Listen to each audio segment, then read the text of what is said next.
What is going on, you guys? I'm James from James Reptiles. Today we're going to talk about the leopard gecko projects for next year, but first, real quick, I want to go over and take a look at the Dubia colony. So, the Dubia colony is doing alright. You know, I have been feeding some to the bearded dragon.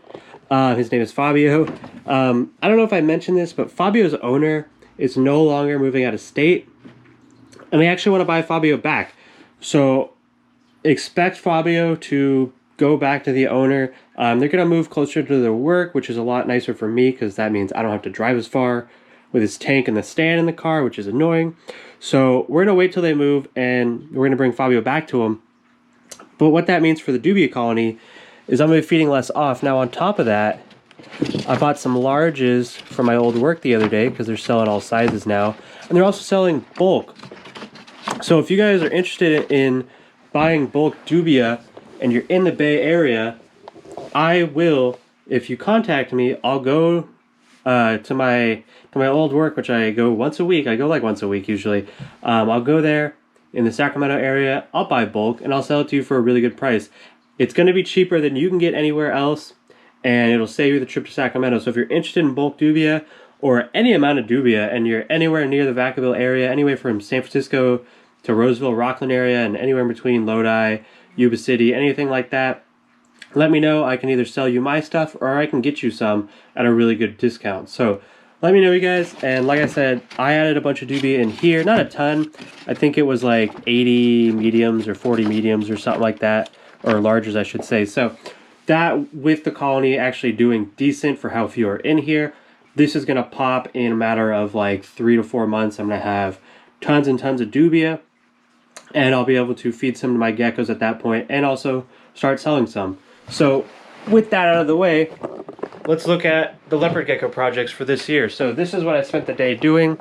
I went through, found all my holdbacks, found out which ones are going to replace males. Everything's tagged up with either a black tape or a sticky note telling me what I'm going to do with it. And then over here, all the tubs with sticky notes are empty and they're referencing a holdback over here and whether I'm going to brumate it or not. Now, if I'm not going to brumate that animal, what I'm going to do in a week or so is I'm going to move that animal over here. I'm sorry, if I am going to brumate that, I'm not sure what I said, but if I am going to brumate that, it's going to go over here next week when I feed. I just fed today. You can already see they're tipping their waters over. I've learned over the course of the last couple of years, only put a little bit of water because they will tip it right away. And they really don't need that much water. So if they're going to tip it, might as well tip it with very little water in it, right? So those are going to get filled, and everything that's not brumating is going to stay in the baby rack or the grow out rack. And basically the reason for that is so they can eat for 3 months over the winter and get bigger, so that way they are big enough to breed.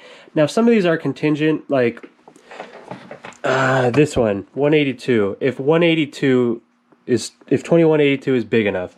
Now what that means is this gecko. Now this gecko is obviously still a baby. In 4 or 5 months, if it's big enough to breed, I'll put it in there. I don't think that one specifically is, but I have other ones that are slightly bigger that are also labeled like that. So they're just ones I'm going to keep an eye on.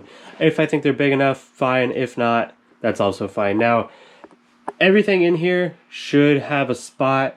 The bottom 3 aren't put in yet just because I have to wash the tubs because they're females I took out today, which are now down here. So I took out a couple females. One, anything I'm going to sell. One of them just never laid good eggs last year, and she's not doing great. So I was assist feeding her today, and we're hoping to see a recovery on that. But, you know, it happens. When you have 200 geckos, you're bound to have one that's, you know, special and needs extra help, right? So I'm willing to help that gecko out. But the other 2 are ones I'm replacing. That way I'm not making as many double heads and stuff like that this year. I want to produce less of that and more visuals because I have the opportunity to do that, right? I could sell a visual for $200 or I could hold it back and make, you know, $1,000 more on like 10 geckos I would have next year. So that makes sense in my head. Eventually I'll probably get rid of all these double heads in here, but you know, you have to start with like 1 or 2 geckos. Then you make more visuals, like a bigger percent. Like maybe I made 10% visuals, so I replaced a couple of them next year because there's more visuals in here. I'm going to make like half visuals and then I'll come through and replace the other half, or I'll completely rework projects next year. Who knows? Maybe next breeding season, in 2023 breeding season, I'll have a second rack. Who knows? It's all up in the air, but I wanted to bring this to you guys to keep you up to date on what I'm doing. I don't expect this to be too long of a video, but I'm redirecting projects. I'm really sitting here, and even after I've reworked it a bunch, I'm going through and I do this every year. I find stuff where, like, this normal I bred Apex to next year. Well, Apex is gonna go and breed with like 4 or 5 girls, and Apex doesn't hold his weight very well, and I know that about him. I've had him for 2 or 3 breeding seasons now, so I'm gonna take that one extra normal away from him, because all it was doing was producing normal head eclipses that were kind of dark, and I'm gonna pair him with some of the babies from that are head eclipse, because that just makes more sense. Why waste him on a bunch of medium projects when I could focus him on a couple of really good projects that are going to get me more visual black nights and more visual eclipses and all that kind of stuff. So every tag on a shelf is dividing up projects, because nothing's really labeled. It's all labeled from last year. But what I'm going to do is I'm going to go back through and we're going to do group 1, ABC, whatever, in a certain color.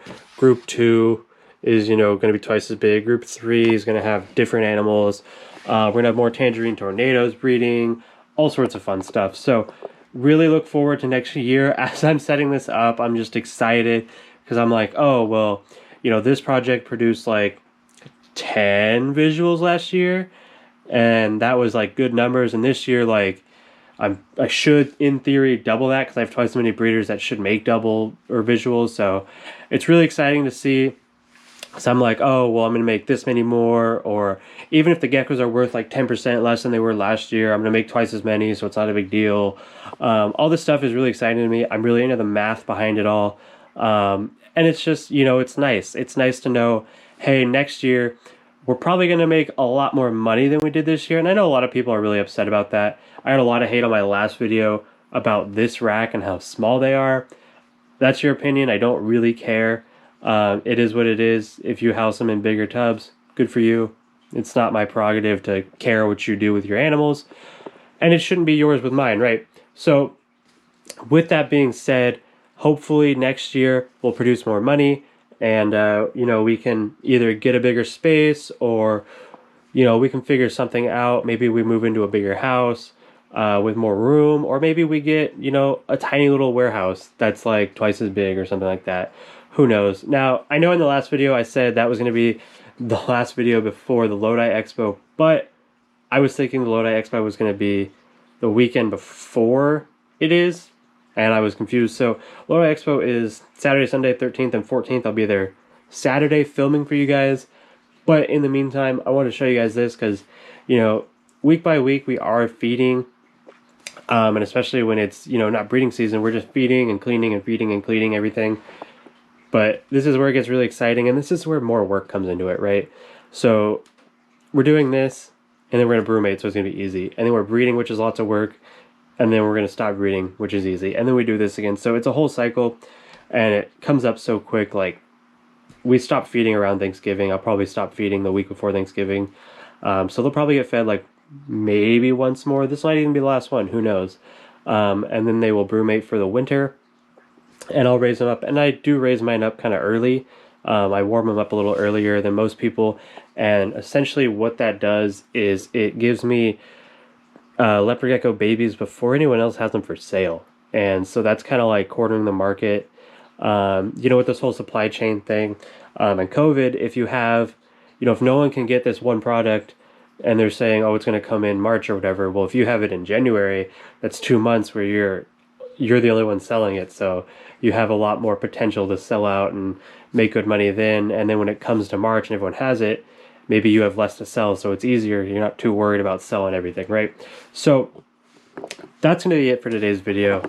I really hope you guys enjoyed this. It's just a little look into what it's like working with this many animals. And now I did do it without showing you guys. I wasn't planning on showing you guys, but with this time, I'm like, oh, I might as well show them what I'm doing and keep them updated. And there's going to be a picture of this going on my Instagram. If you're watching this video, it's already on my Instagram. That's one of the benefits. Go ahead and hit me up on Instagram. We're like 650 followers on Instagram, which is awesome.